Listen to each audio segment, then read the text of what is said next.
Hi, and welcome to Wednesday's show. A cold Wednesday it has been. If you were out and you managed to find some sunshine, which wasn't that hard to do, obviously, but do so while the wind wasn't moving, felt pretty nice on the face for a few moments. But as soon as the wind started to move, or you started to move, or you hit the shade, you realized just how cold it was. Wind chills down into the single digits, close to zero for a lot of folks early this morning. We have Arctic air still holding on throughout some of your forecasts, but we're going to as well see some increases temperature-wise. Tomorrow will actually hit around, well, the low 40s. Clouds are going to be on the increase, not as much sun as I'd hoped for yesterday. Still a chance of snow. Not a major snow event this time around, but there is 1 to 2, maybe 3 inches of snow in our forecast before the weekend. We'll outline that in much more detail in just a few moments. A lot to cover tonight. A quick announcement and reminder, a lot of folks traveling there, and a lot of folks have noticed, and we announced its closure, but the overnight hours, the normal or regular overnight hours, have resumed at the Junior Williamson Rest Area. That's at exit 33, of course, there in Powell County, near the gorge.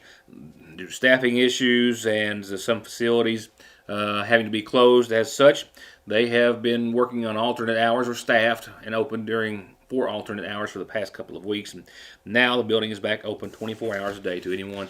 A lot of folks visiting there, but of course a lot of us traveling through just have to make a rest stop every now and then. It is back open. The family had no idea who he was prior to this.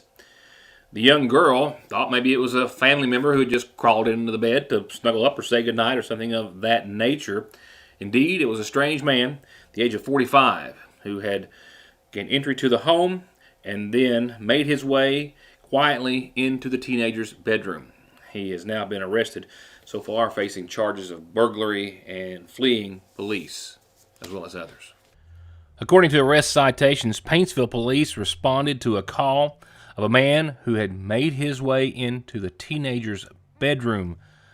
He was arrested today, on today's date. 45-year-old Adam Conley was arrested after police went to the home, and after speaking to the 16-year-old and her family, she told authorities that responded that she believed the man who had crawled into the bed or laid down in the bed next to her was someone in her family, and then immediately realized that it was not, and that Conley had grabbed her body at one point. Police arrived, and they say that Conley tried to flee on foot. They caught up with him, they arrested him, and they also charged him with an active arrest warrant that was already in his name, in addition to burglary and menacing and fleeing and evading police and resisting arrest. And again, so far police say that the teenager and the owner of the home had no idea who Conley was prior to the incident, which is still under investigation. Special Olympics of Kentucky has currently on their roster 11,362 athletes, 2,620 some coaches, over 6,500 volunteers, and well over 1,600 unified partners. That's a big part of their success. Special Olympics of Kentucky, like most everything else, just had to cut everything last year due to COVID again. But this year, baby steps, they're hoping to get back. And with Special Olympics Magoffin County following the same suit, they are looking for new athletes. Good, successful first year, right? Yes, we had a very good first year. Had quite a few participants in spring event. We had bowling and in the fall, and we had track and field in the spring, and it was just a whole lot of fun. But COVID hit, and we kind of shut it down. But Special Olympics shut it down, and we're starting back. We have our spring events in March, and we're starting to try to recruit some more athletes. It's absolutely so much fun, and it's very rewarding. And well, you see little kids, the smiles on their faces, and people up in the stands clapping for them. And one little kid, he's very timid, wouldn't hardly speak to nobody, and by the end of it, man, he's just high-fiving, tickled to death, got his won a gold medal, and he was just tickled to death. And this coming week, I'm going to start passing out some applications. I'm going to take them to all the schools and give them to the secretaries. And Special Olympics in McGough County is, well, we're open for anybody from 8 to 108. There is no age limit, but you have to be 8-year-old to participate. And of course, you got to have physical stuff. But everything that we do, any events we do, anything that we have our parties or anything we do, is completely free to the parents, because it's just so expensive to raise a special needs child. A lot of people just don't realize the expense, but it's very expensive, and we want them to the kids to do this, enjoy it, and we don't want to put no undue burden onto the parents. And so we've had fundraisers and raised money, and so everything is totally free. Paul says feel free to reach out to him via his phone, 424-6302, via social media. While they are going out to all the schools, if you have a Special Olympics athlete in your home who is homeschooled, or you're an adult who would like to participate, he gladly would bring you an application should you call and ask him to do so. They're going to start practicing around the 1st of March for the spring events. Remember, Special Olympics is absolutely for anyone over the age of 8. And again, absolutely free for everyone who participates. Appalachian Wireless has a plan to make your life simpler. Forward pay. No contract, no credit check, no problem. Plans start at just $19.99 a month and include unlimited talk and text. Add 3 gigabyte of data for only $29.99 a month. 6 gigabyte of data, $39.99. Or take it to the max with unlimited data plus, only $89.99, which has 50 gigabytes of high-speed data. All the features without the long-term commitment. It's forward pay because we are you. We are Appalachian Wireless. Do you really want to get caught in this again on those tires? Get there in one piece and save. Conley Tire's got specials going on right now through the end of March, like $100, even $200 back on a set of Goodyears. And get those tires, brakes, service, whatever you need, with 6 months no-interest financing. Conley Tire in Staffordsville or conleytire.net. Not everything has changed over the years. Fraser's Prater Drugstore is still your most trusted pharmacy, where you can get your prescription brought to you curbside or make your way to the counter for a snack, lunch, or an incredibly sweet treat. And check out Strings and Things inside the shack, the Radio Shack, musical instruments, guns, ammo, electronics, and more. It's as wonderfully unique of a shopping experience as is the selection at Fraser's Prater Drugstore in downtown Salyersville. SSI and disability cases are harder to win these days. You need all the help you can get. If the government has turned you down, I will not. Many factors are considered when a claim is being processed, like your age, education, physical, and mental disabling conditions. When it comes time to winning your disability case, you should not face a federal judge alone. You need an attorney who is experienced, determined, hardworking, knowledgeable, and dedicated to helping you win benefits that you deserve. If you need help with your SSI or disability case, call me, Donald Wayne McFarland, and let me go to work for you. Call the pros. All Pro Gutter Works specializes in seamless gutters, vinyl siding, metal roofing, replacement doors and windows, remodeling or adding on to your home with free and fair estimates backed by decades of happy and return customers with guaranteed satisfaction and 18 months 0% financing. All Pro Gutter Works. 349-9999. A lot in sports tonight. I just ran a little late last night, had to cut sports. I've got those highlights and more for you. Let's talk COVID numbers right now. It's not been a good week, and the McGough County Health Department officially reported numbers about half of where they were yesterday, but we had almost 70 cases yesterday, so we're still talking about a number of cases. And while we have 2 more days to count, I keep a count, as I tell you, weekly from Sunday through Friday. So that leaves 2 days left. And with today's numbers and those from earlier in the week, we are right now knocking on the door already of our highest week ever. Yep, today we have 36 new cases of COVID to report, and that brings us to a total of 180 with 2 days left to report. 180 cases thus far this week, following yesterday's highest record ever of 68. Our active case count has actually fallen just a few from yesterday. I suspect that will stay right around here for the next few days, but we are down to 166 from 186 active cases. Our number of hospitalized, though, has sadly increased to 4.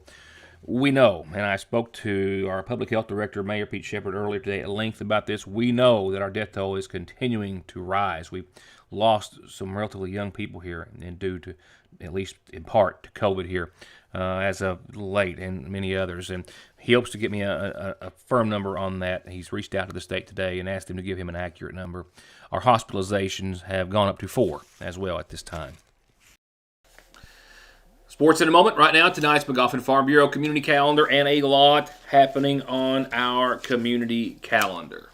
Next, remember the big season opening at the Grayson Art Gallery this Friday, 3 hours, 6 till 9, featuring works by our own beloved Tom Whitaker.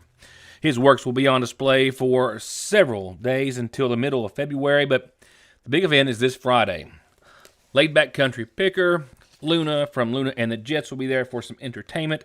It will be a wonderful, wonderful evening, and they hope that you can make it.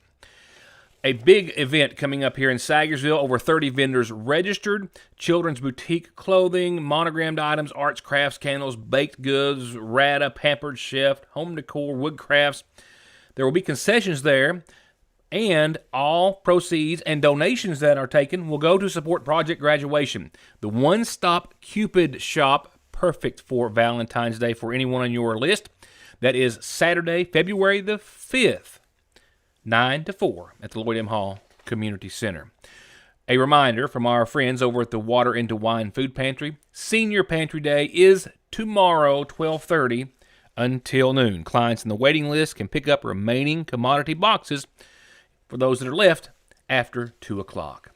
A representative of the Indian Mound chapter of the DAR is going to be available Saturday, February the 26th from 10 till 2 at Wages Tax Service on Route 40. If you would like to become involved in a community service organization and you have an ancestor that fought or gave aid in the American Revolution and would like to find out about becoming a new member, we'll come and see a representative Saturday, February the 26th. Call for an appointment if you would like, 496-6733, Wages Tax Service. And a quick reminder, tomorrow is Commodity Day for the McGoffin County Senior Citizen Center. One last quick reminder, this is how you get announcements like these, including birthdays and anniversaries, on Your News Today. Switching to nightly funeral services, a reminder that services begin in the morning at 11 for 58-year-old Janie Rife of Trace Fork Road of Gunlock, who passed away Saturday, the daughter of the late Walter and Stella Nelson Rife. She survived by her companion Timothy James Rowell, sons Joey Dickerson, Eddie Jenkins, and Brandon Jenkins, and daughter Kathy Conley, and a brother, Jesse Rife. Services again at 11 in the morning from the Little Rachel Church. Services have been set for Jim Day Gibson, 73, of Sagersville. He passed away yesterday at the Paintsville ARH. He survived by his wife, Hazel May Adams Gibson, sons Jamie Gibson and John Borders, and a granddaughter, Emily Grace Gibson. In addition to his parents, Jim Day is preceded in death by 8 brothers. Services are set for Saturday at 1 from the McGoffin County Funeral Home. Friends can visit the funeral home Friday evening after 6. Arrangements are still being made at this hour in honor of 75-year-old Vina Holbrook Hall of Prestonsburg, who passed away earlier today. As well, arrangements are pending for 93-year-old Pauline Caudill of Sagersville. She passed away earlier today as well at Highlands ARH, preceded in death by her husband Harold. Those arrangements, too, to be announced soon through the McGoffin County Funeral Home.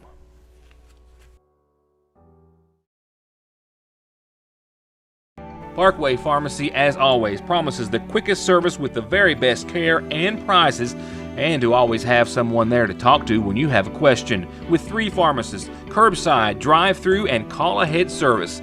Parkway Pharmacy in Sagersville, 349-4400. Where you can always talk to a pharmacist when you need one. Just like Christmas, it only happens one time of the year. And it's here, the annual half-off Christmas sale at the seasonal shop. That's right, everything in the store Christmas is half off. And everything clearance is marked down 70%. That's right, it only comes one time of year after Santa has come and gone. The annual half-off Christmas sale for a very limited time at the seasonal shop in downtown Sagersville. Whether the new year brings you new dreams or you're working towards the same ones, Let Salyersville National Bank help you build, bank, or save for them. Salyersville National has been helping dreams come true since 1902. Give them a call at the main location, 349-3131, or the branch, 6121. Hornet highlights are next. The Hornets hosted Lawrence County Monday night. I could not make it to the game. We had some appointments here and some filming to do, and I got to painfully listen as the school, of course, streams the basketball games to what I was missing at the time. The time was a long time, too. 4 quarters and 3 overtimes worth. Lawrence County defeated Magoffin County in round 1 back on December the 14th by about 8 points. And they came out and had Magoffin County on the ropes a bit starting early on Monday night. It was 14-18 at the end of the first quarter in favor of Lawrence County. 27-39, Lawrence County was up by 12 at the half. And then at the end of the third, things tightened up. Magoffin County started hitting some shots, 48-51. They were only down by 3. And then here's where I'll pick up Monday night's game. Around the 6-minute mark, Magoffin County starting to cover some more ground. And here we are, 6 minutes to go in the fourth quarter, and the lead by Lafferty with this basket puts Magoffin County on top, I believe, for the first time, 52-51. And from there, the rest of the fourth, there's a lot of back and forth. Down 3, Zane Whitaker, he's on fire for the night, 4-3, and it's a 57-57 tie. Later, it's 58-59 Lawrence County, and a three-pointer by Barnett at 1:45 to go in the fourth gives Magoffin County a 61-59 lead. Next trip down, Lawrence County with the +1 ties it at 61, and that extra point gives them a 1-point lead. It's 62-61 Lawrence County, 1:30 to go in the fourth. Then Aiden Barnett goes 1 of 2 from the free throw stripe and ties the game at 62 at 25 seconds left to go. And from there, Lawrence County strategizes, burns some clock before the blocked shot by Zane Whitaker with 2 seconds to go, letting Lawrence County inbound the ball, but they couldn't get a shot off, and it's on to what we thought would be our first and only overtime. Now let's fast forward. Down to 1:20 left to go in the first overtime. 66-66. Lawrence County, again, running some clock. Adkins goes in and misses. And there's not enough time for Zane Whitaker to turn the rebound into a winner. And it stays tied at 66, and we're on to OT2. And let's fast forward again to under 2 minutes to go in the second overtime. 1:40 to play, tied up again, 70-70. Magoffin County forced a Lawrence County timeout when they couldn't get across the timeline. They get the ball in play at 1:22, and Cody Maynard misses the deuce down under. And Magoffin County slows the ball, holds it down to 16, and throws it to Lawrence County. A bad pass picked off, and Lawrence County's Will Lafferty gets fouled at 10.5 seconds to go. But Will Lafferty will go to the free throw line for Lawrence County. Lafferty's golden 2 of 2 for a 70-72 lead Lawrence County, and Magoffin County must move. And with 7 seconds to go, Zane Whitaker keeps the sting alive at the buzzer for OT3. And let's skip ahead again. Fast forward down to 1:30 to go this time. Magoffin County's down 2. But it's Zane Whitaker for a monster three-pointer. 22 of his 23 points for the night. And Magoffin County goes up 80-79. Now, it's Lawrence County ball. But Aiden picks it and turns the steal into the deuce. Barnett on the drive, puts it up in. And then Lawrence County misses into Zane's hand, and Lawrence County fouls, sending Whitaker to the free throw line. He's 1 of 2 at 51 seconds, putting Magoffin County up 83-79. And Lawrence County's Johnson missed the three-point attempt at 40 seconds to go. And they tie up Ben Lafferty. And at 19 seconds, the biggest lead of the entire game, Hornets are up by 6, 85-79. Lawrence County gets the ball. Maynard nails the 3 at 7 seconds to make it a three-point game, 85-82. Lawrence County covers up Grayson Whitaker on the inbound. He's fouled. He's 2 of 2 from the stripe. And this one's finally over. 87-82 your final score. Aiden Barnett had 27 on the night. Zane Whitaker, 23 points. Ben Lafferty, 14. Grayson Whitaker, 12. Walker Russell coming in with 5 points for the night. For the Bulldogs, Cody Maynard had 37 points. Trenton Atkins, 21. Anthony Johnson, 16. And the boys then went to Morgan County last night, and that score is on your screen, taking Morgan County down in the regular season. 2 games, 2 wins for McGoffin County, 66-48 your final score from last night's game. And those 2 wins in a row this week put McGoffin County back on the even mark at 10-10.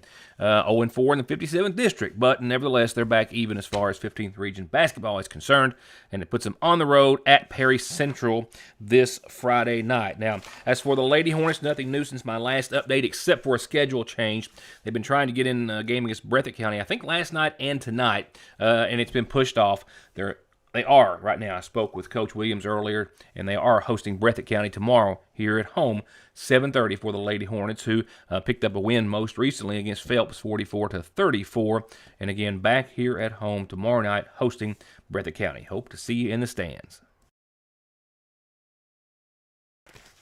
Now, on to your weather, and I know a lot of you hoping for some more snow this week, and a lot of you hoping for no more snow this week, and not much that any of us can do about it, and I suspect there's some days in here for us all.